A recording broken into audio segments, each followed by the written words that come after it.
The ultimate performance. English is not my first language, keep in my mind. I found out my wife cheated on me about 4 months ago. It was a one-time thing, but she went out of her way to hide this from me, and I can't figure out what my next step should be. So here are the details. She met up with her ex after chatting him on AIM. This chat was the first time they had talked in 3 years. At first it was just friendly chat, then it turned into talk about meeting up, and then they talked about hooking up. He even asked her if she was okay with cheating. Her response was not really, but the chance to be with you one last time would be worth it. Now how I found out was she started feeling guilty and forwarded the AIM message to a friend ours and told them everything. This friend weighed the cause and effects of hiding this from and went ahead and forwarded the email to me. She found this friend was going to tell and hacked my email and deleted the message, but didn't empty my trash. I found it on accident when I deleted something and didn't mean to, so went into my trash. We talked and she told me everything that happened and apologized and agreed to enter therapy, but has yet to do so and avoids the topic when I bring it up. I am starting to grow impatient and agitated with her as the days go by. I find myself making rude comments to her and putting her down. I know it's because I am hurt by what she did and she won't talk to me about the situation, so I can't express of my feelings in any other way. But I see I am starting to hurt her and I don't want to hurt her anymore, but unless she talks to me about this, I may have to leave her over this. But the whole situation has changed our relationship and it's starting to change me into someone I don't want to be and hurting someone I don't want to hurt. Comment: she cheated on you, tried to cover it up. Now that you found out about it, she's not interested in fixing it.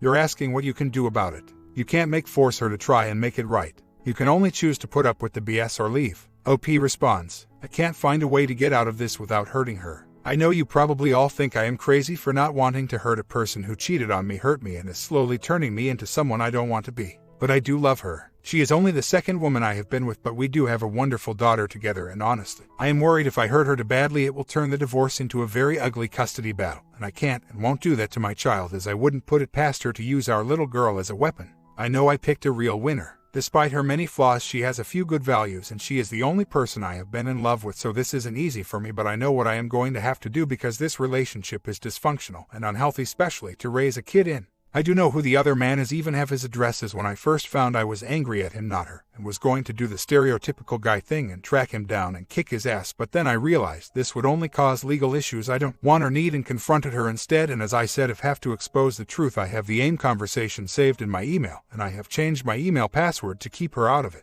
As for bank accounts, we both have our own accounts and she doesn't have my PIN number. The only thing that is in both of our names is car we are financing and the apartment we are renting. Whereas I may have been gullible enough to forgive her for cheating, I wasn't dumb enough not to get tested for STD after finding out, and due to accident at my job. I work in the sterile processing department of a hospital, where I was stabbed by a dirty scalpel blade. I have recently underwent a whole spectrum of tests again. I want to thank you all for help me, as the more I read I see I should have talked to an attorney long before it got to the point that I had to turn to the internet for advice because I was feeling lost. Well, I confronted her today after talking to a family law attorney and told her flat out she needs to go to therapy and marriage counseling so we can actually talk out and work through our issues, and this needed to happen within the next 2 weeks. Otherwise I would be filing for divorce and full custody of our little girl, and that bringing her arrest record and employment record. She hasn't held a steady job in 3 years. Into the picture. I don't like throwing anyone's past at them, but I will protect my daughter and have her in a way that I approve of.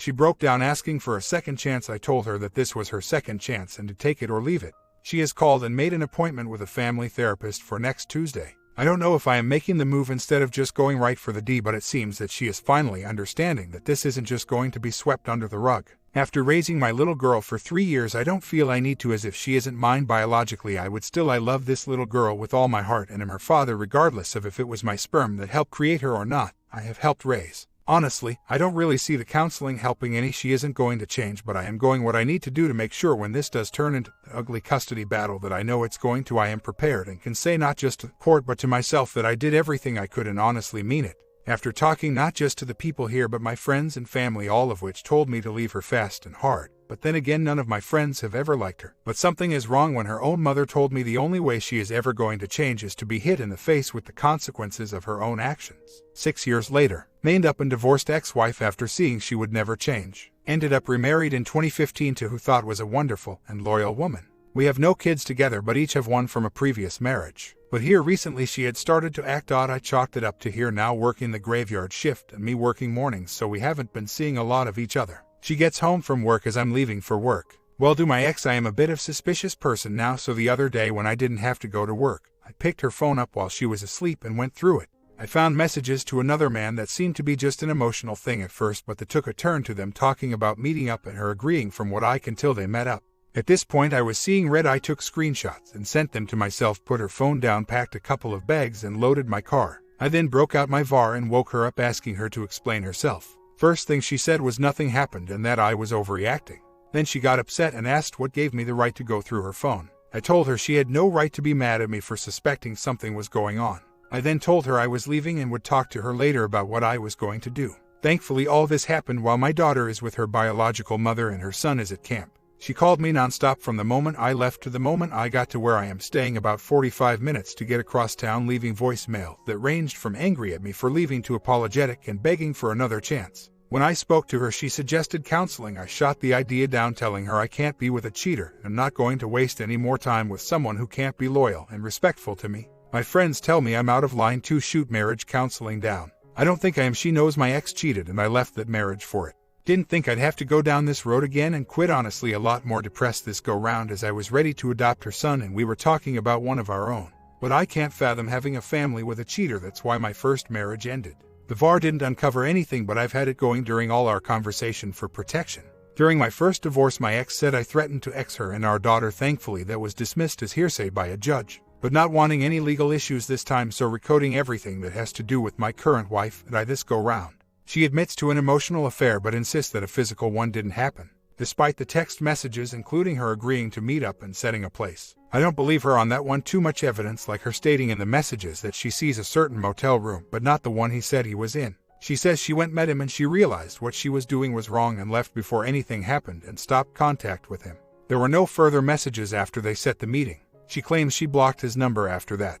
I don't know, not sure I care if that's true. The dirty texting started about 3 weeks ago and did stop about a week ago. As for talking about adopting her son, it's been an on again off again conversation for about 5 months, and yeah, I love him. It's been a joy having him in my life. She has full custody of him. He's 6 years old and randomly started calling me dad about 5 months ago, and I brought it up to her. She has been worried about the drama it could bring from her ex, who is in prison right now for arson as he tried to burn her house down when she left him.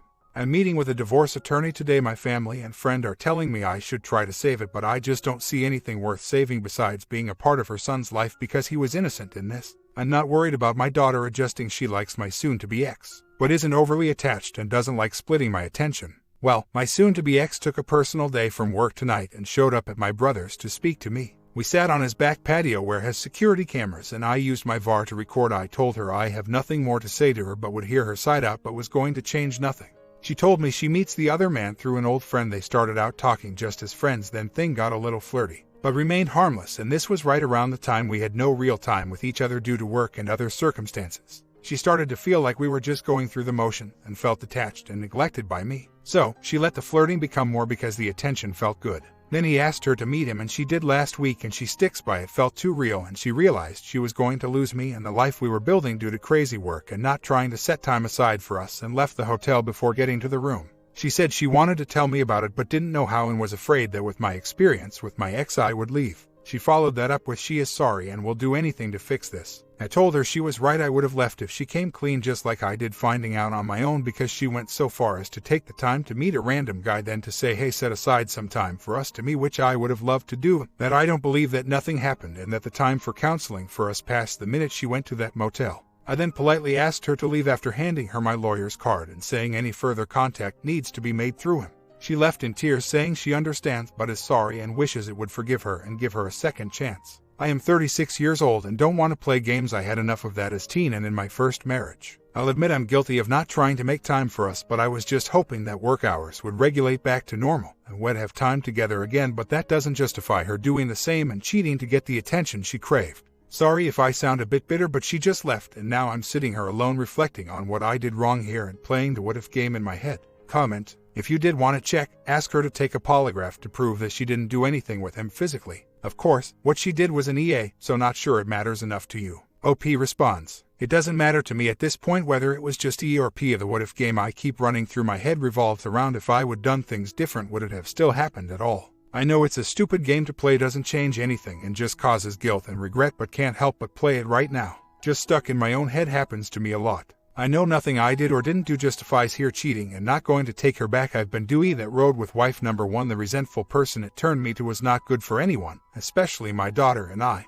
Well, my brother is on my side now. He came and sat outside with me as we tend to do whenever we're around each other, have the time we sit and shoot the bull about our lives and current events, and is talking to me now but how he just want me to be happy, and he said he was pushing for me to reconcile at first because he said I seemed truly happy with her, which I was till this happened, but he understands now I won't be happy knowing what happened, and there is no fixing that now. Comment: keep telling yourself this. You did nothing whatsoever to justify her cheating, either emotionally or physically. It's not like you were playing computer games for hours at a stretch or going to a bar every night leaving her feeling neglected. You were working all week, then spending weekends with both your children. In my eyes, this makes you a stand-up guy who has his priorities right. She was hit on by a probable player and she didn't put up any resistance whatsoever. She has only admitted what you can prove conclusively. Because you didn't actually see her sleeping together, she will not admit it. If you did see her screwing him, she would insist it only happened once and she didn't enjoy it. It's cheater's script. The one thing that puzzles me is why she kept his details, texts on her phone if, as she claims, she had cut off contact with him. Was she getting some feeling of desirability from them? Or has she a built-in self-destruct button and knew you would see them eventually? She has her own problems to sort out, but you shouldn't have to eat a crap sandwich to facilitate her demons, or whatever she calls them. OP responds: this is my second go-round with a cheating wife. I wish I would have followed the advice given right away the first go, but I was naive enough to think, one, it was my fault, two, I could correct someone else's mistakes. It took myself getting into individual counseling due to getting to the brink of self to take any advice with my first ex-wife. I had to rebuild myself from the ground up after my first WW. I feel I came out a stronger and better person for it. Hell, my ex even told me she respects who I am now better than she did when she was married to me. We've managed to have a healthy relationship in divorce. Of course, we don't talk every day and only see each other at things that involve our daughter, who I have split custody. I found him on Facebook using his phone number. He has a few mutual friends of hers, and according to his profile is single and a truck driver. We both had our own houses before we got married. Afterwards, we decided to live at hers as it was bigger and rented mine out. We never changed it or added any names to the deeds of the properties. I currently have a tenant in my property whose lease is up and been on a month-to-month agreement with me for the last year or so. I will be moving back there myself soon, but want to give my tenant plenty of time to find another place and move. They have been wonderful tenants. I am going to take a break from dating and do individual counseling when the divorce is finalized, which may be a bit. She is getting trivial over small pieces of property like a boat and an RV we bought together. She told me she was going to do her best to drag it out, so I realize I was making a mistake and give it a second chance. I don't care about either of those things. She can have them, since she didn't like my idea to sell them and split the money evenly. The boat was something she wanted from previous experience. I know boat stands for break out another 1,000, but I went along with getting it because they are fun till they break. The RV was something I wanted. I love camping. I'd rather do it without the RV, but makes it easier on the kids to have the comforts of home, and they are to have for road trips with the family. Come time to split the stuff up, though, I figured the fairest thing was selling them, split the money equally. We both helped pay for them and both enjoyed them. I don't want to fight over them,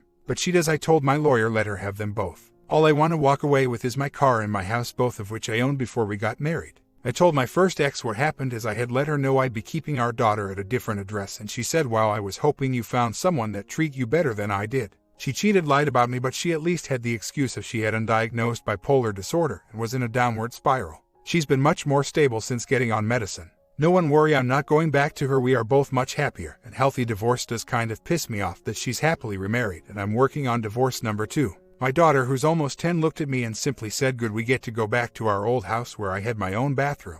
So we're all good on that front. I get her back this Sunday, and I'm taking a vacation from work for the last 2 weeks of summer. Just got the spur-of-the-minute vacation approved by HR and going to take my brother, his kids, and my daughter on a surprise trip to Orlando. Then when I get back to work, I'll be working at a new hospital in the company's network that's closer to my new location, as I requested a transfer to avoid any issues. My attorney finally got back to me about the messages I left regarding the TV and the boat, telling him to let her have them because I didn't want to drag this out anymore. My attorney informed they are community property acquired during the marriage, so by law have to be split 50-50 unless we agree not to split it, and he says I shouldn't agree, that she'll have no choice but to agree to split them 50-50. The best way to go about that is to sell them, as I was willing to do from the get-go. He also has told me she can't prolong the divorce for long. She has 30 days from the day the papers were served to her to respond to them, or I can file an uncontested divorce. He said the law is on my favor, not to cave just to get away from an unfaithful spouse, that the law won't let her hold my life hostage and do her being at fault for the marriage ending due to her being unfaithful behavior. The judge can and may give me a disproportionate, larger than 50% amount. Learning new things this go-round had nothing but custody and child support to fight over in the first divorce. By the time I actually filed that time, we both wanted out of the marriage, and we are quickly and easily worked out a custody deal with mediation. I feel bad for my STBX's son, thankfully, though he never knew of the discussed plans for adoption. He deserves better than hand he got dealt, but I'm going to remind me I didn't deal him that hand and move forward and hope he comes out good. She signed the papers after her attorney spoke to mine. We are in the 60-day waiting period for it to be finalized. Meanwhile, I'm back from a wonderful vacation with my daughter. I get to move into my old house next week, so no more being a burden on my brother. I start work at new hospital campus, so get a fresh start there. I am oddly happy with life despite being disappointed by choices in woman. My comment: I'm really sorry to hear you were betrayed this way twice. She's sorry she was caught, but when she went to sleep that night, she wasn't sorry. You set clear boundaries and she violated them. If you don't uphold your consequences, it'll just happen again. I'm so sorry she's making you do that. I don't know how people stomach doing that to someone and still feeling they have the right to keep them.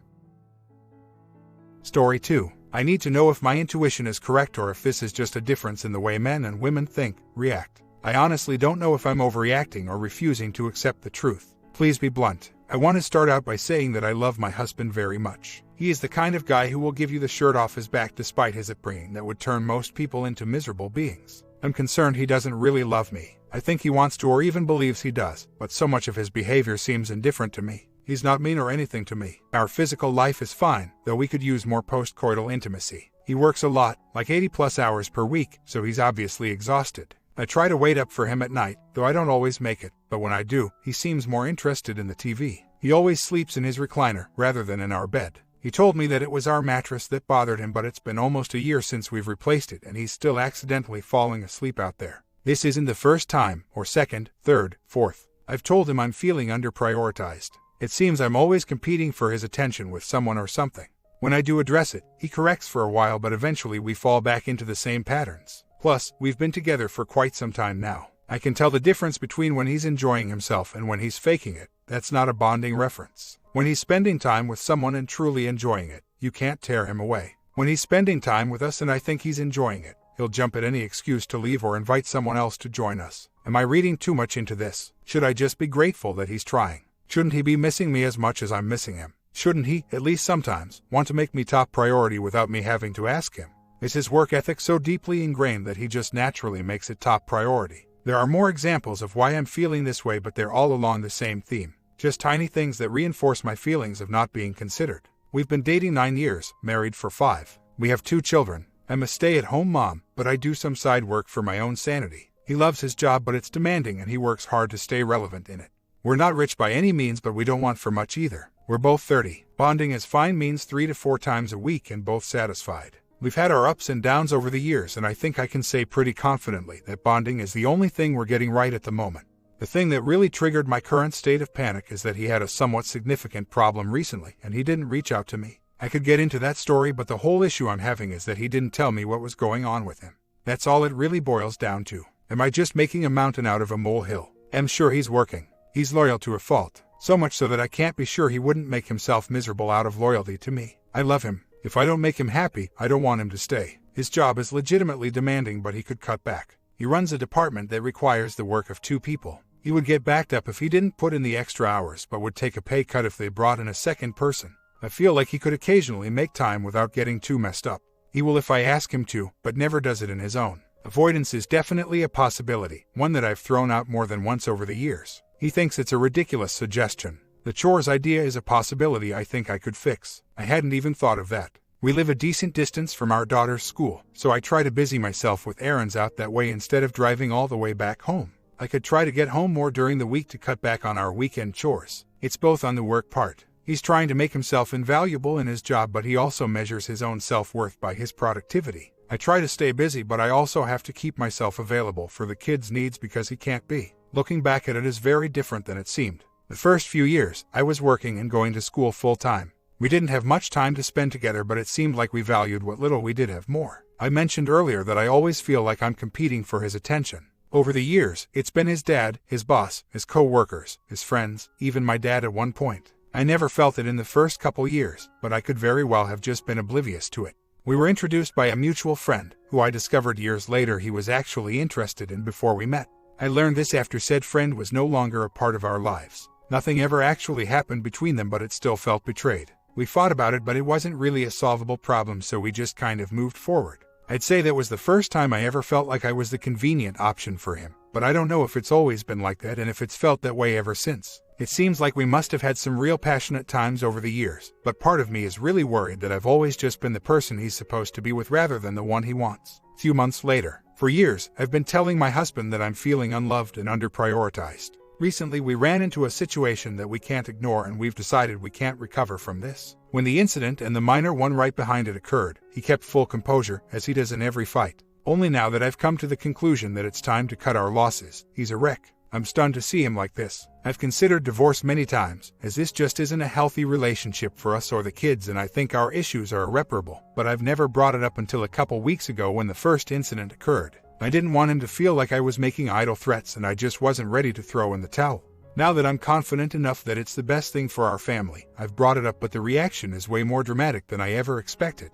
Obviously, I knew he wouldn't be fully composed at the idea, but compared to his reaction to the things that brought this about, this is like night and day. Is this a good thing or a bad thing? Did he just not understand the gravity of the situation before? Is he this upset now because he's the injured party? I'm so confused. I don't want him to hurt, but I also don't want to retract my decision to spare his feelings and give him that much more reason not to take my needs seriously. My now husband had an emotional affair with the friend that introduced us. By emotional affair, I mean they were both aware of at least his romantic feelings and flirted, both in front of me, playing it off as a joke and privately. I know this sounds like I'm an idiot, but I was 20 years old and, well, an idiot. While it made me uncomfortable, I honestly didn't believe there was ever anything romantic between them. We spent a lot of time doubling with her then boyfriend, who laughed it off like I did. This continued on for over a year while our relationship progressed into serious territory. Shortly after we moved in together, we had a falling out with the friend for reasons that I won't go into. She really was just an awful person. Shortly after that, I found out about the secret romance, but not from him. A mutual friend of mine, and the friend told me after the friend basically bragged about it. I was, what I now know was, understandably upset, but made to feel like I was overreacting because nothing ever happened. Truly, I am not typically this foolish. If I were advising a friend in this situation, I would have told her to vamp. I didn't though. I was able to bury it somehow, and now, almost 10 years later, we're married with 2 kids. I've often thought about the whole thing, wondered if it was really just emotional or what would happen if we saw her again, but I try not to bring it up, if avoidable. He's well aware of my feelings about it and her. It's worth noting that besides this incident and being agreeable to a fault, my husband is pretty much the greatest guy in the world. Okay, so 10 years down the road, we're out late with the kids, exhausted from working, so he runs into a restaurant to grab all of us dinner to go. Inside, he runs into our old friend, hugs her, and then allows her to come out to the truck to say hello and meet the kids. I was dumbfounded. It took all my might to restrain myself while she made an audible note of how awkward it was, and the two of them made faces at each other like I was the one making it awkward. She left without incident while I just sat quietly fuming and hurt and nauseated. We've talked, weighed the idea of separating, agreed to begin counseling, etc. My concern now is because I'm not feeling very optimistic about our relationship.